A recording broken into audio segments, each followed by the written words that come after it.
மாண்புமிகு உறுப்பினர் திரு கார்த்திகேயன், மாண்புமிகு நீர்வளத்துறை அமைச்சர் அவர்கள் உட்கார்ந்து தயவு செய்து உங்களால் நிற்க முடியும், நல்லா ஹெல்த்தியா இருக்கீங்க, தயவு செய்து உட்கார்ந்து பதில் சொன்னா எங்களுக்கு வயசானா காமிக்கிறீங்களா சார்?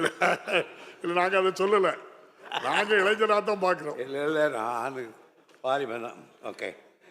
பேரவைத் தலைவர் அவர்களே, சங்கராபுரம் ஒன்றியம் புளியங்கோட்டை மலைப்பகுதியில் அருகே கல்வராயன் மலைத்தொடரிலிருந்து உற்பத்தியாகும் முசுகுந்த ஆற்றின் குறுக்கே எல்என்பட்டி கிராமத்தில் நீர்த்தேக்கம் அமைக்கும் திட்டம் ஆய்வில் உள்ளது. தொழில்நுட்ப பொருளாதார ரீதியாகவும் இதை கவனிக்கணும், ரீதியாகவும் சாத்தியக்கூறுகள் இருக்கும் பட்சத்தில் நிதி நிலைமைக்கு ஏற்ப முன்னுரிமை அளிக்கப்படும். மாண்புமிகு உறுப்பினர் கார்த்திகேயன். மாண்புமிகு பேரவைத் தலைவர் அவர்களே, ரிஷிவந்தியம் தொகுதியினுடைய 50 ஆண்டு கால கோரிக்கையை மாண்புமிகு தமிழ்நாடு முதலமைச்சர் அவர்களும் துணை முதலமைச்சர் அவர்களும் எங்களுடைய நீர்வளத்துறை அமைச்சர் அவர்களும் எங்களுடைய பொதுப்பணித்துறை அமைச்சர் பொறுப்பு அமைச்சர் அவர்களும் மணலூர்பேட்டையில் ஒரு 75 கோடி ரூபாயில் தடுப்பணை கட்டித் தருவதற்கு ஆணை பிரித்தமைக்கு முதலில் தொகுதி மக்களின் சார்பில் நெஞ்சார்ந்த நன்றியை தெரிவித்துக் கொள்கின்றோம்.